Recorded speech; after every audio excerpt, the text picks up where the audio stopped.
Unsubscribe. When we think about addiction, the first thing that usually comes to people's minds are alcohol, food, sex, and drugs, before we think of anything like chocolate or TV shows. On the other hand, I'd like to dare you to think about a somewhat sinister addiction of today's world: addiction to email.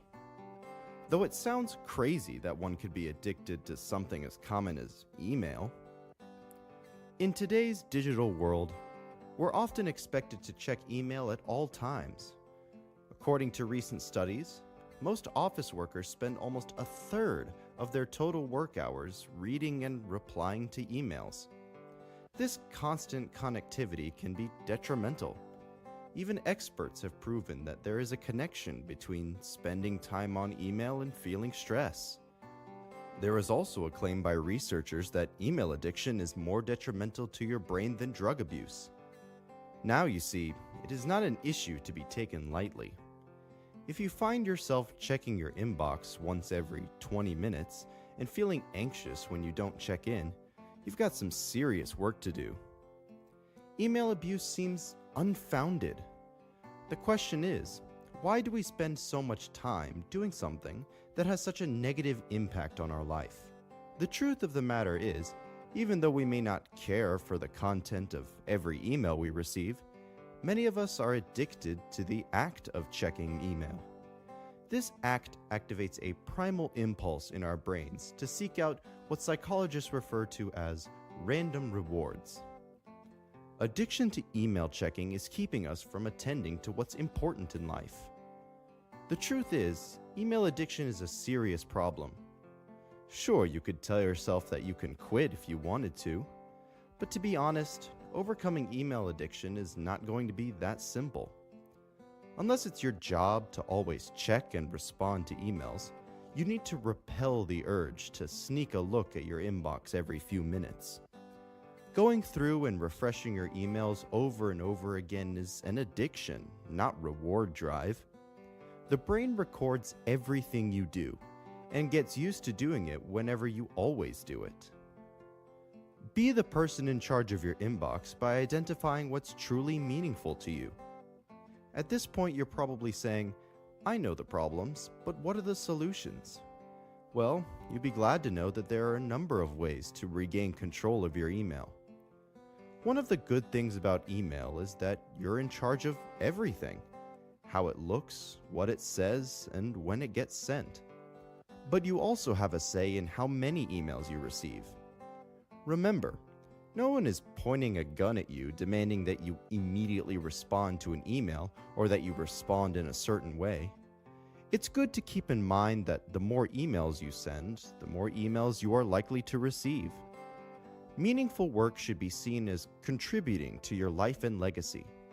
So ask yourself, am I working on something that is going to make me better at what I do? Is it improving my career or the lives of others? Important work may be writing a book, improving your public speaking skills, or teaching creative writing to others. Whatever it is, you need to identify it. Because until you do, you won't be able to use email in a meaningful way.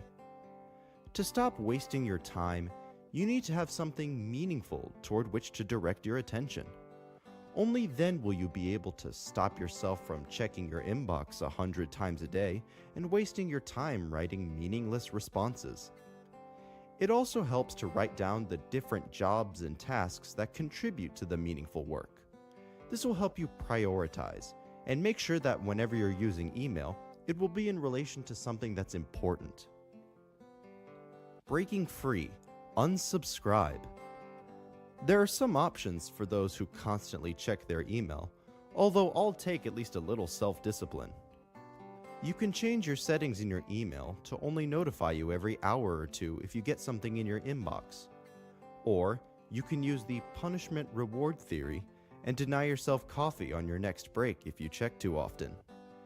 Even though you may only be spending 2 minutes to check the status of your inbox, if you're doing that 20 times, it adds up. In some cases, professional help is the only real way changes can be made. While you consider reviewing your inbox almost every minute as a great way of keeping up with customers' responses and productivity, you forget something is going on in your brain: addiction.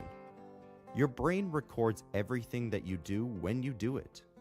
Besides, productivity isn't about how many emails you read a day, or how many you respond to or when you do. Productivity is the result of your daily tasks.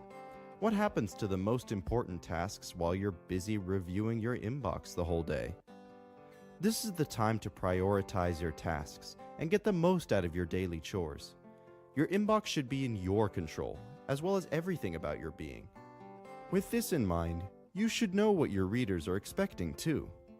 They also have to live a productive life, not going through meaningless emails all day. They're expecting quality responses that won't waste their time as well.